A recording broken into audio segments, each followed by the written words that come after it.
News 7 தமிழின் 8 மணி செய்திகளுக்கு உங்களை வரவேற்பது சிவமாய் குமரன்.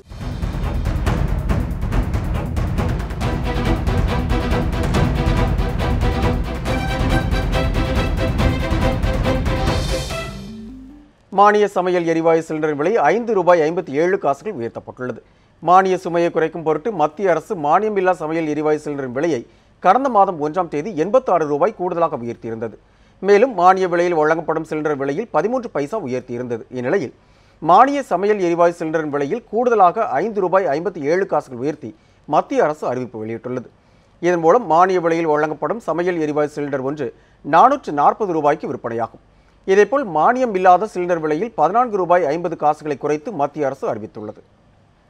புதுச்சேரியில் ஜல்லிக்கட்டை நடத்துவதற்கான சட்ட வரையறைக்கு மத்திய உள்துறை அமைச்சகம் ஒப்புதல் அளித்துள்ளது என முதல்வர் நாராயணசாமி தெரிவித்துள்ளார். புதுச்சேரி சட்டப்பேரவை வளாகத்தில் இன்று செய்தியாளர்களை சந்தித்த அவர், புதுச்சேரி நகராட்சி ஆணையர் நியமனம் தொடர்பாக பேரவைத் தலைவரின் உத்தரவை மீறி அரசால் செயல்பட முடியாது என்றார். மேலும் இது தொடர்பாக பிரதமர், மத்திய உள்துறை அமைச்சகம், துணைநிலை ஆளுநருக்கு தெரிவிக்கப்பட்டுள்ளதாகவும் அவர் தெரிவித்தார். உள்துறையானது சட்டத்துறையை கலந்து ஆலோசித்து சுற்றுப்புற சூழல் அமைச்சரவையில் அந்த கோப்புகளை பரிசீலனை செய்து சுற்றுப்புற சூழல் அமைச்சரகமானது புதுச்சேரியில் ஜல்லிக்கட்டு நடத்துவதற்கான அந்த சட்ட வரையறைக்கு ஒப்புதல் கொடுத்திருக்கிறது. தமிழகத்தின் பல்வேறு பகுதிகளில் டாஸ்மாக் கடையை மூட வலியுறுத்தி நடைபெற்ற போராட்டங்கள் ஏராளமானோர் கலந்து கொண்டனர். காஞ்சிபுரம் மாவட்டம் உத்தரமேரூர் பேருந்து நிலையம் அருகே பொதுமக்களுக்கு இடையூறாக உள்ள மதுபான கடையை அகற்ற கோரி பொதுமக்கள் முற்றுகை போராட்டத்தில் ஈடுபட்டனர். 50 மீட்டர் தூரத்திலேயே எதிரெதிரே அமைந்துள்ள இரு மதுபான கடைகளை அகற்ற கோரி பலமுறை மாவட்ட நிர்வாகத்திடம் மனு அளித்தும் எந்த நடவடிக்கையும் எடுக்கவில்லை என பொதுமக்கள் தெரிவித்தனர். கடலூர் மாவட்டம் விருத்தாச்சலம் அருகே தொட்டிக்குப்பம் கிராமத்தில் இயங்கி வரும் அரசு மதுபான கடையை நிரந்தரமாக மூட கோரி பெண்கள் ஒப்பாரி வைத்து நூதன போராட்டத்தில் ஈடுபட்டனர். மதுபான கடையால் பல்வேறு துன்பங்களுக்கு ஆளாவதாக நேரிடுவதாக பெண்கள் வேதனை தெரிவித்தனர். தொட்டித்து ஏரியாவில் இந்த விருத்தாச்சலம் மாவட்டத்தில் இந்த வட்டத்திலே இந்த கடை இருக்கக்கூடாது. விருத்தாச்சலத்து வட்டத்தை விட்டு எங்கே வந்து வச்சாங்க. அப்படி விருத்தாச்சலம் டவுனில் தாங்க சார் இந்த கடையை இந்த ஒயின் ஷாப் ஏன் சார் வச்சிருக்காங்க. இது கிராமம் தாங்க சார். இதெல்லாம் எத்தனை குடும்பம் சார் சீரழியுது. குடிச்சிட்டு போறாங்க. எந்த கண்டிஷன்ல போறாங்க நம்ம கடை இப்போ நம்மளே கிராஸ் பண்ணி வரோம். அவங்க நல்ல நிலைமையில போறாங்களா இல்லை போதையில் போறாங்களான்னு தெரியல. பச்சை பிள்ளைங்கலாம் போகுது வருது. அது ஸ்கூல்லேருந்து பஸ் விட்டு இறங்கினோடனே இந்த வழியாக தான் வருதுங்க. அதுங்க நிறைய ஆக்சிடென்ட் ஆகுது. சின்ன சின்ன பிள்ளைங்களாம் குறுக்க போய் அதுங்களாம் கீழே உருண்டு போகுது. இது உடனே இதை எடுத்தாகணும். கன்னியாகுமரியில் தேசிய நெடுஞ்சாலையில் அமைந்துள்ள மதுபான விடுதியை மூடக்கோரி அப்பகுதி மக்கள் மதுபான கடையை முற்றுகையிட்டனர். முன்பக்க வாசலை அடைத்து பொதுமக்கள் பயன்படுத்தக்கூடிய பாதையில் ரகசியமாக பாதை அமைத்து மதுபானம் விற்றதால் ஆத்திரமடைந்த மக்கள் சம்பந்தப்பட்ட விடுதியை முற்றுகையிட்டு போராட்டத்தில் ஈடுபட்டதால் பரபரப்பு ஏற்பட்டது. சேலம் மாவட்டம் எடப்பாடி அருகே அரசு மதுபான கடையை மூட வலியுறுத்தி பெண்கள் கடையை முற்றுகையிட்டு ஆர்ப்பாட்டத்தில் ஈடுபட்டனர். வெள்ளாண்டி வலசு பகுதியில் பொதுமக்களுக்கு இடையூறாக உள்ள மதுபான கடையை அகற்ற கோரி கடை முன்பு அமர்ந்து ஆர்ப்பாட்டத்தில் ஈடுபட்டனர். தகவலிருந்து வந்த அதிகாரிகள் உறுதியளித்ததை தொடர்ந்து அவர்கள் கலைந்து சென்றனர். கரூரில் குடியிருப்பு பகுதியில் உள்ள மதுபான கடையை மூட வலியுறுத்தி 50க்கும் மேற்பட்ட பெண்கள் முற்றுகை போராட்டம் நடத்தினர். ராயனூர் குடியிருப்பு பகுதியில் உள்ள மதுபான கடையில் காலை முதலே மதுபானங்கள் விற்பனை செய்வதாக பெண்கள் குற்றம் சாட்டினர். சம்பவ இடத்திற்கு வந்த காவல்துறையினர் உரிய நடவடிக்கை எடுப்பதாக கூறியதை அடுத்து பொதுமக்கள் கலைந்து சென்றனர். உச்சநீதிமன்ற உத்தரவின்படி கிருஷ்ணகிரி போச்சம்பள்ளியில் நெடுஞ்சாலையில் இருந்த 3 மதுக்கடைகள் மூடப்பட்டன. இதனால் சந்தூர் சாலையில் உள்ள டாஸ்மாக் கடையில் இன்று காலை முதலே கூட்டம் அலைமோதியது. மதியம் 12 மணிக்கு கடை திறந்தவுடன் ஆங்காங்கே காத்திருந்த மது பிரியர்கள் திடீரென மதுக்கடையின் முன்பு அலைமோதியதால் உள்ளே இருந்து டாஸ்மாக் ஊழியர்கள் திணறினர்.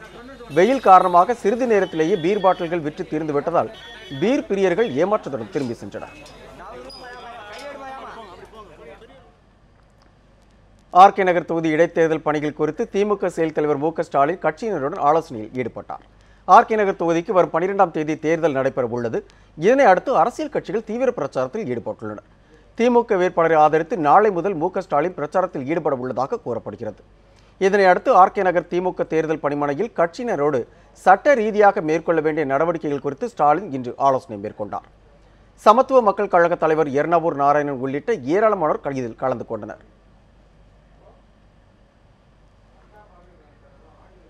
முன்னாள் முதல்வர் ஜெயலலிதாவின் மரணத்தை கூட அரசியலாக்கி வாக்குகளை அறுவடை செய்ய நினைக்கும் இழிவு நிலைக்கு முன்னாள் முதல்வர் OPS சென்றுள்ளதாக அதிமுக அம்மா அணியின் வேட்பாளர் டிடிவி தினகரன் குற்றம் சாட்டியுள்ளார்.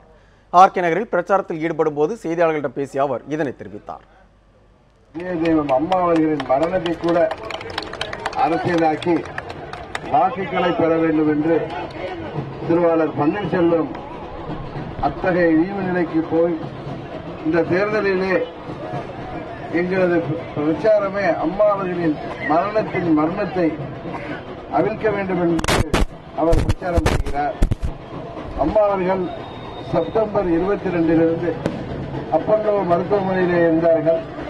அங்கே அவர்களுக்கு உலகத்தரம் வாய்ந்த ட்ரீட்மெண்ட் கொடுக்கப்பட்டது, சிகிச்சை கொடுக்கப்பட்டது. அம்மா அவர்கள் அப்பல்லோ மருத்துவமனையிலே சேர்க்கப்பட்டு 10 நாட்களில் இவர்தான் அம்மா அவர்களிடம் இருந்த முதல்வர் பொறுப்பை பெற்றுக்கொண்டு முதல்வராக இருந்தார். அம்மா அவர்களின் மறைவிற்கு பிறகு டிசம்பர் 5 பிப்ரவரி 5 வரை தமிழகத்தின் முதல்வராக அவர் தொடர்ந்தார். அதற்கு பிறகு கூட நம்மை விட்டு பிரிந்த 2வது நாள் கூட அடுத்த நாளை கூட அம்மாவின் இறப்பிலே எனக்கு எந்த ஒரு சந்தேகமும் இல்லை என்று கூறிய திருவாளர் பன்னீர்செல்வம் திடீரென்று இதுபோன்ற பொய் செய்திகளை அவிழ்த்து விடுவதிலிருந்து அதன் உண்மை உங்கள் அனைவருக்கும் நன்றாக தெரியும். எதையாவது சொல்லி அன்றைக்கு நமது ஆட்சியை கவிழ்த்து விடலாம் என்று அவர் திருவாளர் ஸ்டாலினோடு சேர்ந்து கொண்டு அவர் அன்றைக்கு ரகசிய உடன்படிக்கை செய்து கொண்டு செய்த முயற்சிகளை சட்டமன்றத்திலே நமது சட்டமன்ற உறுப்பினர்கள் அனைவரும் அதை முறியடித்தது உங்களுக்கு தெரியும். அதைத் தொடர்ந்து திரு ஸ்டாலினும் திரு பன்னீர்செல்வமும் சேர்ந்து கொண்டு செய்த சரியால் சில தீய சக்திகளின் உதவியோடு அனைத்து இந்திய அண்ணா திராவிட முன்னேற்ற கழகம் இந்த இயக்கம் மாபெரும் இயக்கம் இன்றைக்கு நம்மோடு இருந்தாலும் ஆனால் அவர்கள் இரட்டை இலையை வெறும் 12 எம்எல்ஏக்களையும் ஒரு சில எம்பிக்களையும் வைத்துக் கொண்டு ஒரு சில கழகத்திலிருந்து பிரிந்து சென்றவர்கள் வைத்துக் கொண்டு அவர்கள் இன்றைக்கு இரட்டை இலையை முடக்கி இருக்கிறார்கள்.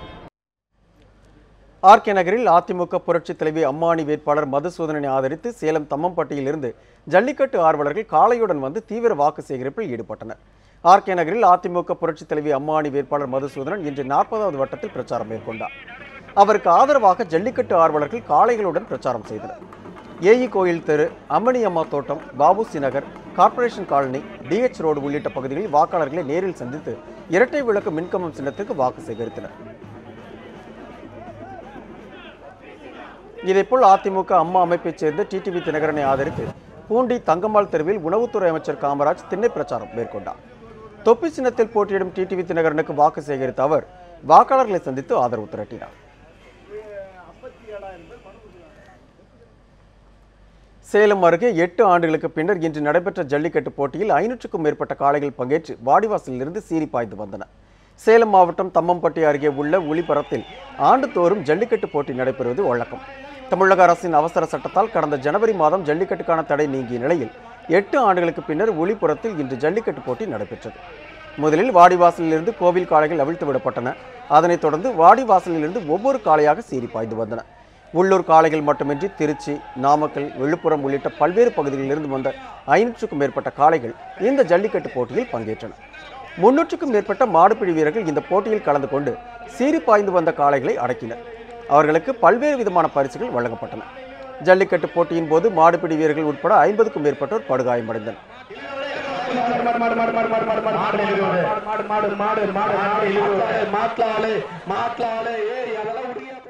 தமிழ் திரைப்பட தயாரிப்பாளர் சங்க தேர்தலில் வெற்றி பெற்றுள்ள தென்னிந்திய நடிகர் சங்க பொதுச் செயலாளர் விஷால் நியூஸ் 7 தமிழுக்கு அளித்துள்ள பிரத்யேக பேட்டியை தற்போது காண்போம். வந்து ஒரு மாற்றம் வரணும்னா அதுக்கு வெற்றி தான் அர்த்தம். மாற்றம் வேணும்னா அது கண்டிப்பாக எந்த தடை வந்தாலும் அதை தாண்டி அந்த மாற்றத்தை கொண்டு வருவோம். இந்த இளைஞர்கள் வந்து முயற்சி செய்கிறது அனைத்து குடும்பங்கள் நல்லா இருக்கணுன்றதுக்காக இனிமே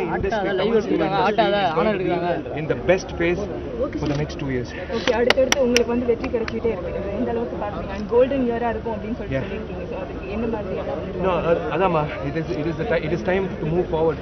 தமிழ் சினிமா பொறுத்த வரைக்கும் இந்த தயாரிப்பாளர்கள், இந்த முதலாளிகள் வந்து கண்டிப்பாக வந்து ஒவ்வொருத்தரும் இனிமே படம் எடுக்க முடியாத தயாரிப்பாளர்கள் நாங்கள் வந்து படம் எடுக்க வைக்க போகிறோம். அவங்களுக்கு கிடைக்க வேண்டிய அந்த வருமானம் அவங்களுக்கு வந்து சேரும்.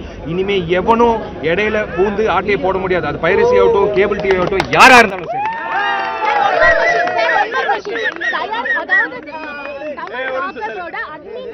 ரொம்ப பகிரங்கமா குமுதம்க்கு வந்து ஒரு இது கொடுத்திருந்தாங்க.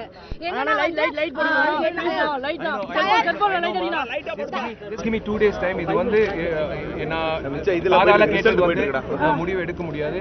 அதிகாரப்பூர்வமா அந்த குற்றச்சாட்டுகள் இல்ல சார். அவங்க எப்படி ஒரு குமுதத்துல என்ன மாதிரி ஒரு விஷயம் வந்திருக்குன்னா, தயாரிப்பாளர்களே வந்து எங்களுடைய படங்களை வந்து இதுல வந்து இணையதளங்கள்ல வெளியிடுங்கன்னு சொல்லி தமிழ் ராக்கர்ஸ்ல இருந்து ஒரு அட்மின் வந்து குமுதத்துக்கு கொடுத்திருக்காங்க. இத பத்தி என்ன நினைக்கிறீங்க? Let me find out who is the culprit. Let me find out. வெளியில இருந்து குரல் கொடுத்து ஒண்ணுமே நடக்கல. இப்ப பதவியில உட்கார்றோம். Let us see.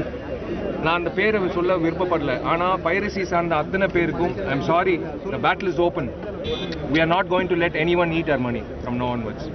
இது வந்து போலீஸ் பிடிக்காத வந்து வீரப்பனை வந்து தனியா நக்கீரன் கோபாலனை போய் வந்து பேட்டி எடுக்கிற மாதிரி வந்து இப்போ யாருமே வந்து பார்க்காத அந்த நபரை வந்து திடீர்னு வந்து மறுபடியும் ஒரு பத்திரிகையாளர் வந்து போய் பேசியிருக்காங்க. So it is all I cannot take it for granted. அது வந்து let me find out. I will give you results. இந்த அணி ரிசல்ட்ஸ் மட்டும்தான் கொடுக்கும். நான்காவது நாளாக தொடர்ந்து வரும் லாரி உரிமையாளர்கள் வேலை நிறுத்தத்தை முடிவுக்கு கொண்டு வர நாளை சென்னை மற்றும் ஹைதராபாத்தில் மீண்டும் பேச்சுவார்த்தை நடைபெற உள்ளது. உயர்த்தப்பட்ட இன்சூரன்ஸ் கட்டணத்தை திரும்பப் பெற வேண்டும், பெட்ரோல் டீசல் மீதான வேட் வரியை நீக்க வேண்டும் என்பன உள்ளிட்ட கோரிக்கைகளை முன்வைத்து நான்காவது நாளாக லாரி உரிமையாளர்கள் வேலை நிறுத்த போராட்டத்தில் ஈடுபட்டு வருகின்றனர். இதனால் நாமக்கல் உள்ளிட்ட தமிழகத்தில் பல்வேறு பகுதிகளில் பல ஆயிரம் கோடி ரூபாய் மதிப்பிலான பொருட்கள் தேக்கமடைந்துள்ளன. வேலை நிறுத்தத்தால் லாரி ஓட்டுநர்கள், அவர்களின் உதவியாளர்கள் மற்றும் இந்த தொழிலில் நேரடியாகவும் மறைமுகமாகவும் ஈடுபட்டுள்ள பல்லாயிரக்கணக்கானோர் வேலை இழந்து பாதிக்கப்பட்டுள்ளனர். மேலும் அத்தியாவசிய பொருட்களுக்கும் தட்டுப்பாடு ஏற்பட்டுள்ளது. வேலை நிறுத்தத்தை முடிவுக்கு கொண்டு வர ஏற்கனவே நடைபெற்ற பேச்சுவார்த்தை தோல்வியில் முடிவடைந்துள்ளது. இந்நிலையில் நாளை லாரி உரிமையாளர்கள் சங்க நிர்வாகிகளுடன் தமிழக போக்குவரத்து துறை அமைச்சர் MR விஜயபாஸ்கர் மற்றும் போக்குவரத்து துறை செயலாளருடன் பேச்சுவார்த்தை நடத்துகின்றனர். இதனிடையே லாரி உரிமையாளர்களில் மற்றொரு பிரிவினர் நாளை ஹைதராபாத் சென்று அங்கு இன்சூரன்ஸ் துறையைச் சேர்ந்த அதிகாரிகளுடன் பேச்சுவார்த்தை நடத்த உள்ளனர். இந்த 2 பேச்சுவார்த்தைகளில் உடன்பாடு எட்டப்பட்டால் நாளை வேலை நிறுத்தம் வாபஸ் பெறும் லாரி உரிமையாளர்கள் சங்க நிர்வாகிகள் தெரிவித்தனர். மத்திய அரசுக்கு வைத்த கோரிக்கை இன்சூரன்ஸ் பிரச்சனையை விவாதிப்பதற்காக நாளை ஹைதராபாத்தில் நடைபெறுகின்ற மாலை ஹைதராபாத்தில் இன்சூரன்ஸ் பற்றி விவாதிக்கிறதுக்கு அழைத்திருக்கிறார்கள்.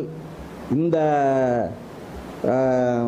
அழைப்பிலே உடன்பாட்டுக்கு வந்தால் நாளை வேலை நிறுத்தம் வாபஸ் பெறப்படும்.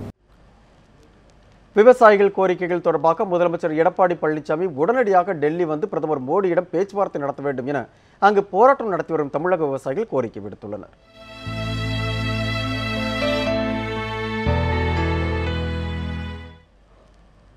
RK நகர் தொகுதி இடைத்தேர்தலை கருத்தில் கொண்டு செயல்பட்டுக் கொண்டிருக்காமல் டெல்லியில் நாள்தோறும் மடிந்து கொண்டிருக்கும் தமிழக விவசாய நிலையை கருத்தில் கொண்டு செயல்பட வேண்டும் என்று டெல்லியில் போராட்டத்தில் ஈடுபட்டுள்ள விவசாயிகள் சங்க தலைவர் ஐயா கண்ணு வலியுறுத்தியுள்ளார்.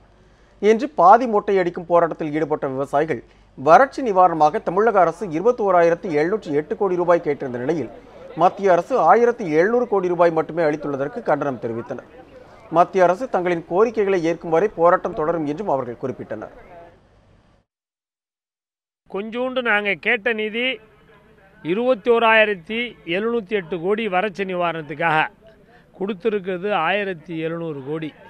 அதனால் எங்களை பாதி கொடுத்து பாதி மொட்டை அடிச்சிருச்சு அரசாங்கம். மத்திய சர்க்கார், மாநில சர்க்காருடைய முதலமைச்சர் தேர்தலை கணக்கில் பார்க்காமல் இங்கே செத்து கொண்டிருக்கின்ற டெல்லியிலே செத்து கொண்டிருக்கிற விவசாயிகளை பார்ப்பதற்கு உடனே வர வேண்டும். இங்கே வந்து பிரதம மந்திரியிடம் பேச வேண்டும். விவசாயியுடைய கடன் தள்ளுபடி, விவசாயிக்கு வறட்சி நிவாரணம் கிடைக்க வேண்டும் என்பதற்காகத்தான் நாங்களாகவே எங்களுடைய விவசாயியுடைய அழகை எல்லாம் கெடுத்து பாதி மொட்டை அடிச்சிருக்கோம். எங்களுக்கு நியாயம் கிடைக்கவில்லை என்றால் விவசாயி இங்கே செத்து பெறும். அடுத்தது கழுத்து அறுத்து சாவதான் எங்களுக்கு வழி. பாரத பிரதமர் வந்து எங்களை வந்து 2ஆம் தர குடிமக்களை நினைச்சிட்டாருன்னு நினைக்கிறேன்.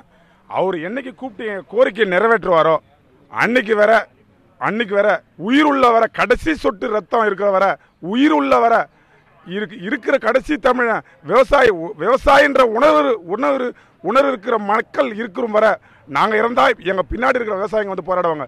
எங்க கோரிக்கை நிறைவேறும். எங்க கோரிக்கை நிறைவேறினா மட்டுமே இந்த போராட்டம் முடியுன்றத இதன் வாயிலா தெரிவிச்சுக்கிறேன்.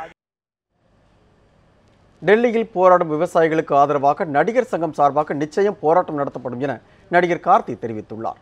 மணிரத்னம் இயக்கத்தில் நடிகர் கார்த்தி நடிப்பில் வெளியாக உள்ள காற்று வெளியிடை திரைப்படத்தின் விளம்பர நிகழ்ச்சி கோவையில் உள்ள தனியார் கேளிக்கை வணிக வளாகத்தில் நடைபெற்றது. நிகழ்ச்சிக்கு பின்னர் செய்தியாளர்களிடம் பேசிய நடிகர் கார்த்தி, ஜல்லிக்கட்டுக்கு ஆதரவாக நடிகர் சங்கத்தினர் உண்ணாவிரத போராட்டத்தில் ஈடுபட்டது போன்று டெல்லியில் போராடும் விவசாயிகளுக்கு ஆதரவாகவும் நிச்சயம் போராட்டம் நடத்தப்படும் என்றார். இதற்காக விரைவில் ஆலோசனை நடத்த உள்ளதாகவும் நடிகர் கார்த்தி தெரிவித்தார். ஜல்லிக்கட்டுக்கு ஆதரவாக நடிகர்கள்லாம் உண்ணாவிரதம் அதே மாதிரி இந்த டெல்லி விவசாயிகள் போராட்டம் அதுக்கு ஆதரவு டிஸ்கஸ் பண்ணலாம் சார். அது பண்ணி முக்கியமாக நல்ல ஒரு விஷயம் தான். நாங்கள் டிஸ்கஸ் பண்ணிட்டு அதையும் அந்த கருத்தை நான் எடுத்துக்கிறேன். நான் வைரமுத்து அதை தான் வலியுறுத்தி இருக்காரு. ஒரு தடவை விவசாயிகளுக்காக நடிகர்கள்லாம் கொஞ்சம் களத்துக்கு வரணும் அப்படின்னு இருக்காரு. ரொம்ப முக்கியமான விஷயங்க. நிச்சயமாக பேசுகிறோங்க. கலந்துட்டு நாங்கள் அதை செய்கிறோம். நடிகர் ரஜினிகாந்த் அரசியலுக்குள் வருவதற்கான தருணம் தற்பொழுது உருவாகி உள்ளதாக அவரது ரசிகர்கள் தெரிவித்துள்ளனர். நடிகர் ரஜினிகாந்த் தனது ரசிகர்களை சந்தித்து அவர்களுடன் போட்டோ எடுக்க திட்டமிட்டுள்ளதாக கூறப்படுகிறது. அதன்படி ரசிகர்களுடனான சந்திப்பு வரும் 12ஆம் தேதி முதல் 17ஆம் தேதி வரை நடைபெற உள்ளது. அதற்கு முன்னோட்டமாக ரஜினி ரசிகர் மன்ற தலைவர் சத்யநாராயணா தலைமையில் சென்னை கோடம்பாக்கத்தில் உள்ள ராகவேந்திர மண்டபத்தில் மாவட்ட நிர்வாகிகள் கூட்டம் நடைபெற்றது. இதில் எந்த மாவட்டத்தினர் எந்த தேதிகளில் வர வேண்டும் என்பது தொடர்பான ஆலோசனைகள் நடத்தப்பட்டன. கூட்டம் நடைபெறும் ராகவேந்திர மண்டபத்திற்கு நடிகர் ரஜினிகாந்த் வரவுள்ளதாக பரவிய தகவலை அடுத்து மண்டபத்தின் முன் ஏராளமான ரசிகர்கள் கூடினர். பின்னர் அவர் அங்கு வரவில்லை என்பது எடுத்துரைக்கப்பட்ட பிறகு அனைவரும் அங்கிருந்து கலைந்து சென்றனர். இத்துடன் 8 மணி செய்திகள் நிறைவு பெறுகிறது. அண்மை செய்திகளுக்கு தொடர்ந்து இணைந்தீர்கள் நியூஸ் 7 தமிழோடு.